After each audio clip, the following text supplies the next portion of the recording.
Carly Rae Jepsen started her career on Canadian Idol. She placed top 3, released a folksy album, Tug of War, and had moderate success, but then came out of nowhere with her smash hit single, Call Me Maybe. If you were alive in 2012, you would know that this song was unavoidable. It was #1 for so many weeks, and it seemed like for a time she was destined for even more greatness. Her debut CD in the United States, Kiss, ended up coming out afterwards, as did the underrated second single, This Kiss, but neither made a dent on the charts. Just a quick aside, I was a huge fan of Kiss, despite knowing that it was rushed to capitalize off Call Me Maybe's huge success, but there are definitely some bops on that CD. Carly ended up making one last big effort before her second CD to be in the mainstream, and that was a song called Take a Picture. It was released through Coke and American Idol, but it did not chart. She would later enter a period of dormancy where there would be a semblance of a cult following, but not exactly anyone waiting on her, other than a couple of diehards. Then, out of the blue in 2015, she came back swinging with the single I Really Like You. I Really Like You ended up charting in the top 40, it even had a cute little music video with Tom Hanks, but it didn't do much for her. What it did do was introduce us to what would become her magnum opus, Emotion. The CD ended up becoming this acclaimed pop record amongst insiders. While it underperformed commercially, it solidified her status as an indie pop queen icon. And I agree, it's a really solid effort, a very cohesive record that many would compare to Taylor Swift's monumental 1989 in that it's very rooted in synthy 80s vibes. I think this record really underscores her ability to craft robust songs through smart working of verses, excellent choruses, and some insane bridges. But I'm not here to praise Emotion, I'm here to evaluate why it didn't click with the general public.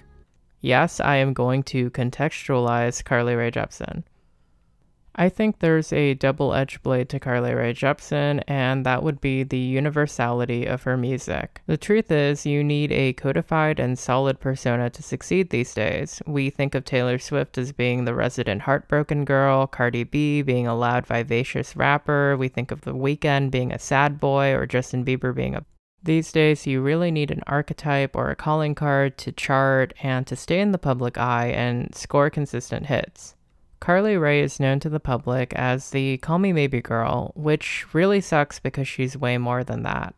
Which kind of brings me back to why I think she's so well loved by her fans, and that is her ability to be a chameleon, a wallflower. Her music takes the front stage, not her personal life, not her personal history, nothing of the sort. Because we can actively put ourselves into her shoes. Conversely, this doesn't allow people to keep her in the public eye or remember her that often. I want to talk about one of her best songs, Your Type. This is a song about being resigned to knowing that the person you love will never feel the same way for you, and it's heartbreaking and well done, but also oddly super impersonal. There are no specific or tangible traits to this person that she's singing to. We do not know Carly or her dating history. We do not know about any of the situation other than what we can feel from the song and what we can glean from the lyrics. Instead, we are left to fill in the blanks and imagine ourselves in her place and kind of find empathy with her through that. Therefore, self-inserting ourselves into the narrative that she's built through us through song.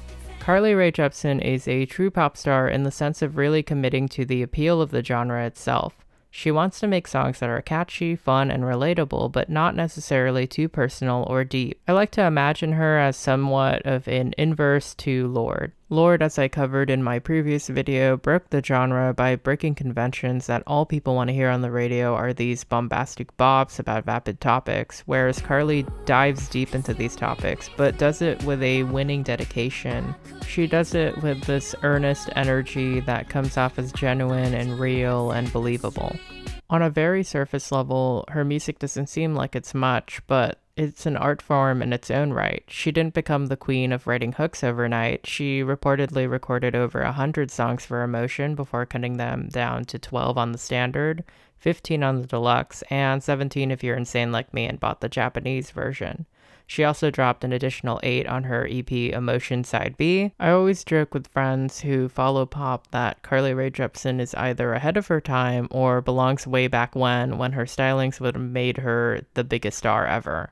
I still believe that wholeheartedly. There is nothing that deep to cut to the feeling on the surface, but fans are allowed to throw in added meaning, their own emotion, sorry I had to go there, by injecting themselves into her situations through her songs. Now, before anyone jumps into the comments and immediately fights me saying that anyone can do what Rae Jepsen does in terms of relying on fans to create their own emotions and meanings through their songs, I argue that Rae Jepsen actually builds her music off the anticipation that she's creating a conversation of sorts through her music. There is a level of engagement that she has with her fans. Take, for example, how crazy it was that they gave her a sword on stage, that many artists can't really tap into no matter how popular they are. And that's what I think makes her stand out, despite everyone wondering, hey, why do you still listen to Rae? There's this unique intertextuality to her works that many artists don't have. And call me pretentious, but, you know, that's her appeal. I want to go back to Your Type to close out this video. I like to imagine that she's not singing about some guy, she's singing about the general public and how she epitomizes a dying genre in need of tender love and care, especially with how charts are going these days. I don't want to end on a somber note, so I'll say that she definitely still has a place in this musical landscape as an acclaimed niche artist with a dedicated fan base, always ready for whatever pop euphoria she has planned for us next. Stream emotion. Once again, guys, thank you so much for listening and watching these videos. I've always wanted to cover pop music, and, you know, like and subscribe if you enjoyed this content, and thanks.